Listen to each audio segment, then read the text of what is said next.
I read 14 books in April, and let's talk about all of them. Hi, hello, welcome back. Out of the 14 books that I read in April, 3 of them were digital, one of them being borrowed from the library. One of them was an audiobook, also borrowed from the library, and the other 10 of them were all physical copies. Starting off with my first read, or first completed read of April, it was Hopeless by Elsie Silver. And if you didn't already know, Hopeless is part of the Interconnected series, the Chestnut Springs series, but it's basically like a cowboy or small town romance series. And Hopeless is the final novel of the Chestnut Springs series. And this book was honestly my most anticipated book of the whole series, mainly because of the MMC Beau. I really liked his character in the preceding novels. I thought he was different than all of his brothers in the sense that he was more fun, energetic, likable, whereas all of his other brothers were total grumps. So I was really excited to read Hopeless, and let's just say it didn't live up to my expectations. I think my main gripe with the book mainly came down to the tropes that were used. It was an age gap romance, and also the FMC Bailey, she was a virginal heroine, and I felt like both of those topics were brought up so many times throughout the whole book to the point where it got a little annoying for me to read about. Also, there was one line in the book that really bothered me. I know it's very nitpicky to say, but I just could not get over it. Basically, Bailey was describing Beau as having sort of a predatory vibe to him, and that just did not sit right with me, especially given the setting of the book and how it's a romance, and I didn't like it. Also, I feel like Bailey and Beau, their particular relationship lacked a lot of the emotional connection and just connection between all of the other couples in the preceding books. Like a lot of their relationship was purely attraction based, which is fine, but it was just different from the whole series, and I don't think it particularly worked that well. And I know I started off with all the things that I didn't like about that book, but there were things that I did like about the book. I felt like towards the end, I started to like their relationship a little bit more, and I particularly really liked the ending. I thought it was different than all the other endings in the preceding books, but in a good way this time. And looking back, I still recommend the series overall and the book, especially if you've read the other books in the series.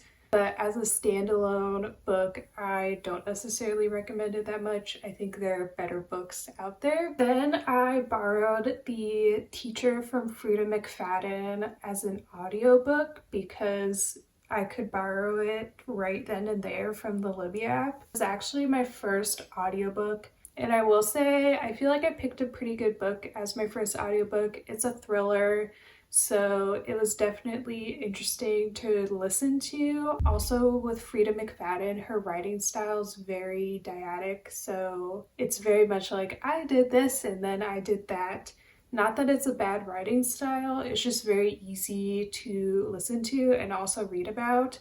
And I feel like you don't have to pay 100% attention to it for you to get the gist of the overall story. But if you didn't already know, The Teacher is a thriller novel. It follows 2 main characters, Eve and Addie. Eve is a math teacher at a high school, and she's also married to an English teacher who works at the same school as her.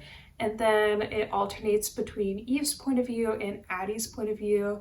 And Addie is a student at that high school, and she has Eve as her math teacher and Eve's husband, Nate, as her English teacher. And I feel like from that description alone, and if you have read other thriller books, and if you have also watched Pretty Little Liars, you can kind of guess where the plot of the story is going to go. Addie ends up having a relationship with Nate to put it nicely. I felt very conflicted about reading that because there's just a lot described between the both of them, and it was just very disgusting to read about. And I know that's the point of the book, where you're supposed to not like them together, obviously, because it's wrong, but something about it just didn't sit right with me. I don't know if it's just how it was written or that it's a thriller book, and I don't know. It just didn't sit right with me. I did end up rating this 3 stars, and I think the reason why I ended up rating it 3 stars is purely because of the ending. The last final twist I had no idea was coming, and I literally had my mouth open like the last few pages of the book. It was just wow, I couldn't believe it. Then I read Girl Interrupted by Susanna Kaysen. I think that's how you say her last name. The book is a memoir. It follows Susanna in her 2-year stay at a all-girls psychiatric ward. And basically it follows her memories and experiences living there during the late 60s. I did like this book. I rated it 4 stars. I do find it hard to talk about memoirs and autobiographies just because it follows the person's real life personal experiences.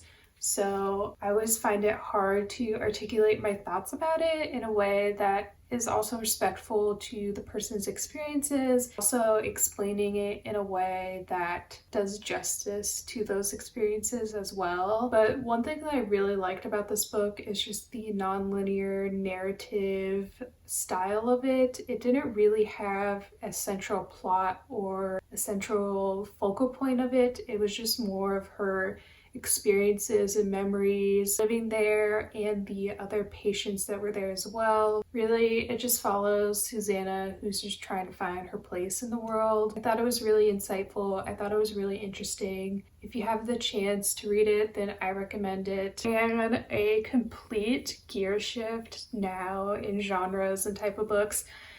I then read Magnolia Parks by Jessa Hastings. This is actually a reread for me. I think I first read this book in 2021 or 2022.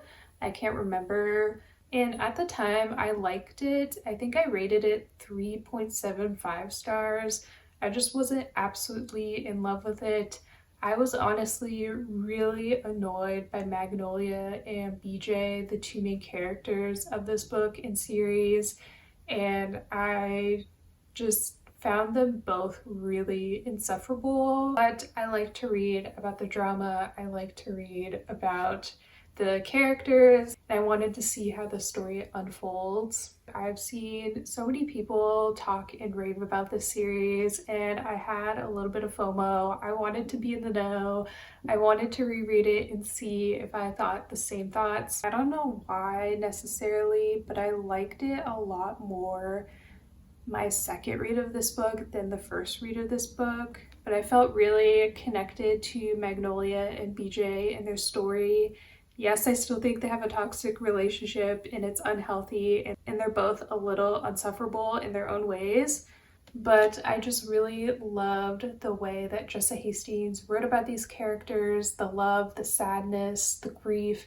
I thought she had such an insightful way to write about those topics. So I actually bumped up my rating of this book from a 3.75 to, I think, somewhere between a 4.25 and a 4.5. But if you want a book that is basically like British Gossip Girl, then I recommend you read this book. You're probably not gonna like a lot of the characters and a lot of the storyline, but there's something just so addicting about it that you want to keep on reading. But that brings me into my next book that I read in April, which was Daisy Hates, also by Jessa Hastings. I read this book back in 2021 or 2022 when I read Magnolia Parks for the first time. When I first read this book, I liked it, but I didn't really like it that much, and I think it came down to just reading this book in a digital format. It just does not work. If you didn't already know, Daisy Hates follows the main character, Daisy Hates. She is part of a crime family in London, and she starts seeing a guy named Christian, and Christian is part of the really codependent friend group of Magnolia Parks. So that's how those two books interconnect. But Daisy Hates, her chapters have a ton of footnotes, and reading it in a digital format was super annoying because when you're reading it on the page itself, you just have to look down at the end of the page to see the footnote. In a digital format, you have to tap all the way to the end of the chapter to see the footnotes. So you could either tap all the way to the end or just keep on reading through and then read all the endnotes at the end and try to hope that they make sense then. Also, when I first read this book, I didn't really like Christian. I didn't really like him in Magnolia Parks. He has such a nice guy complex that was really, really annoying to read about. And that nice guy complex kind of persists in Daisy Hates as well. But I felt like Christian kind of started to redeem himself in this book a little bit more, especially just his relationship with Daisy. I thought they had a lot more cute romantic moments than Magnolia and BJ. I definitely started to like him a little bit more, but I don't know. I think he'll just always have like a little bit of a bad taste in my mouth. Then I read Wild Love, also by Elsie Silver. This is part of her new series, and this book just came out in April. I read it on my Kindle.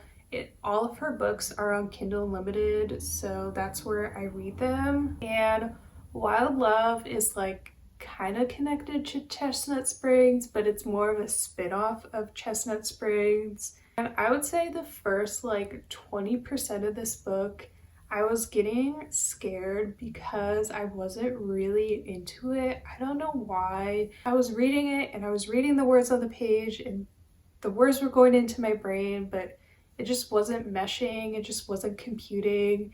And I don't know if that was like the book's problem or if it was just my problem and I wasn't really in the mood to read, but I was forcing myself to read. But fortunately, after that point, I started to get into the story and the characters, and it felt like an Elsie Silver novel to me, to where I was just immediately sucked in and then just kept on reading and reading and reading until I finished the book. One thing that I didn't think I was going to be crazy about is the main tropes that this book follows. It's basically a workplace romance plus brother's best friend romance, and those are my two least favorite tropes in a book. I don't know, I just don't really like them that much. But I will say I felt like Elsie Silver made it work. Like that was the setting of their relationship, but it wasn't all what their relationship was about. Also, another minor thing that I didn't really like about the book was there's a 12-year-old girl character. Her name is Cora, and she's in the book basically as a side character throughout the whole book. And my only complaint that didn't really impact the story or the relationship that much was just that Cora and the way that she was written about and the things that she said, it just didn't seem like it was a 12-year-old girl that was saying it. So sometimes she would just say something and it would just bring me out of the reading experience because I was like, would a 12-year-old actually say this? I don't really think so. And a complete genre shift, I read The Prison Healer by Lynette Noni. This is a YA fantasy series. It follows the main character, Kiva. She's imprisoned. She has been imprisoned since she was a really young child. And while being in prison, she actually worked her way into the prison healer role. I'll say that like 80% of this book is pretty much the same plot line, in the sense that Keith is at the prison, she sees the same people that she always sees, and then new people arrive, and she's just still doing her day-to-day task while also trying to compete in these trials. Then the ending starts and it gets really crazy and really insane, and it took a direction that I was not seeing at all. I guess some of the plot points that happened at the end, but I did guess all of them, and some of them were really shocking to me. If you're in a mood for a YA fantasy series, then I say pick it up. I rated it 4 stars. I'm happy I read it. Which I'll jump into the next book now, is The Gilded Cage, also by Lynette Noni. This is the continuation of the Prison Healer series. I literally cannot talk about anything that happened in this book because it would spoil all of the first book, but I feel like it was a good follow-up to the first book. I feel like a lot more happens in this book. It's more interesting to read about, and of course there's some twists at the end that surprise you. And a complete genre shift, I also read Bunny by Mona Awad. This book is basically like a fever dream. This book follows the main character Samantha, and she is a scholarship student. She's part of a graduate cohort writing program at a elite university, and at the university and in her writing cohort, there's these group of girls. They all call themselves Bunny and each other Bunny. And then one day, Samantha receives an invite to join the Bunny group, and basically everything erupts into chaos from there. You don't know necessarily what's real, what's fake, and I really like novels like that. It really makes you think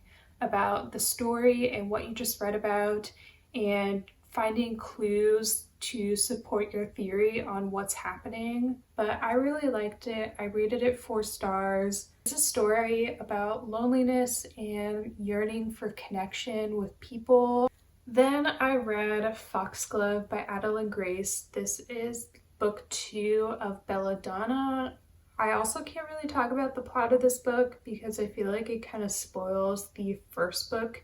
However, this book is basically the same plot line as the first book, but with a slightly different cast of characters, a slightly different murder mystery, and it honestly just felt like a filler book. And the second book basically existed to set up the third book.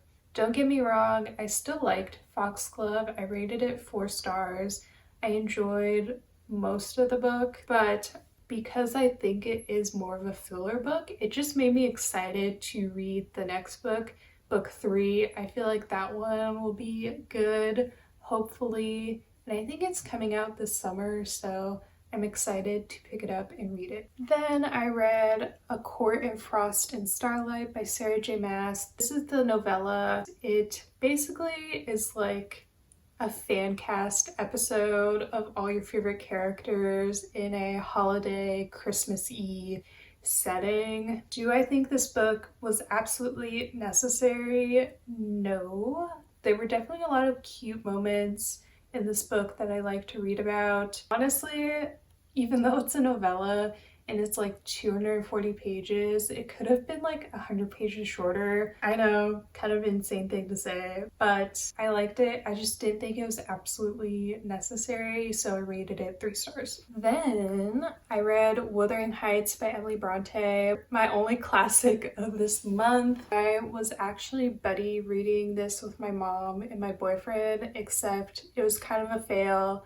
We all read at different paces. Everyone was very slow at reading this, so I just went ahead and finished the book on my own. I'm not going to spend too much time talking about this because honestly there could be a whole video essay about this book in particular, but it's a book with a flawed narrative structure about flawed characters. I absolutely loved it. I had such a great time reading this. It made me laugh so much, even though some of the moments weren't necessarily funny. It's just some of the characters were so absurd in their actions that I found it funny and it made me laugh. But what can I say? I love reading about Victoria era upper middle class drama that has a touch of romance, albeit it is insane, but also death, revenge, and generational trauma. But if you couldn't tell, I love this book. I had such a great reading experience. I rated it 5 stars. And one of my most anticipated reads of 2024, it's Funny Story by Emily Henry. I love Emily Henry as an author. I really love all of her books. She's one of my favorite authors. I feel like she can do basically no wrong in my eyes. So I was really excited to read this book and pick it up. It's actually one of the few books that I went out on release day to actually purchase it and pick it up and then start reading it right away. I typically don't really do that with books, but Emily Henry I will do that for. But this book, if you didn't already know, follows the main character Daphne, and Daphne and her fiance Peter just recently broke up and ended things.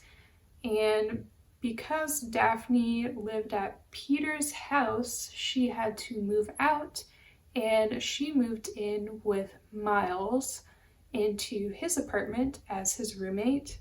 And Miles' fiance Petra is the one that got together with Peter, resulting in all of their relationships coming to an end.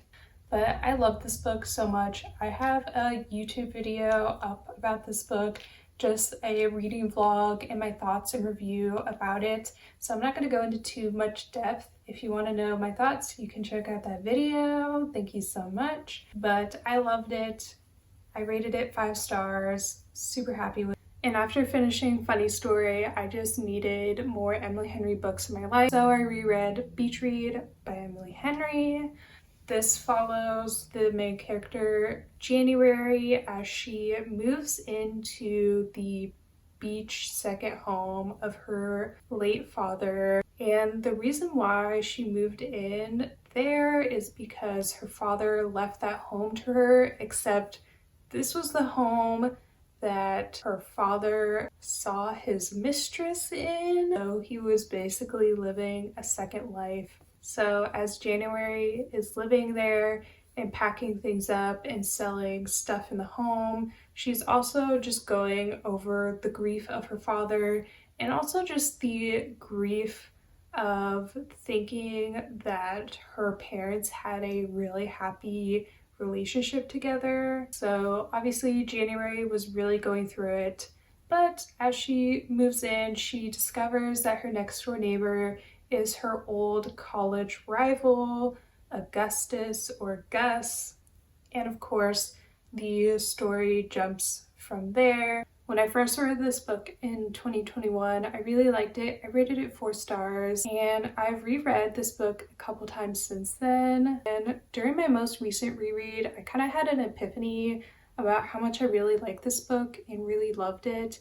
I don't think it's absolutely perfect, but it is to me now, so I bumped up my rating to 5 stars. Anyways, I'm so tired of talking right now. That wraps up my April reads. Thank you for sticking around if you made it this far. I feel like this is going to be a really long video because I just yapped and yapped about so many books. I had a great reading month. I hope you also had a great reading month. Thank you so much for watching. Thank you for sticking around. Feel free to subscribe if you want to. I'm also on TikTok and Instagram and Goodreads. Handle is the same. It's @MaddieReads6. Thank you so much. See you next time.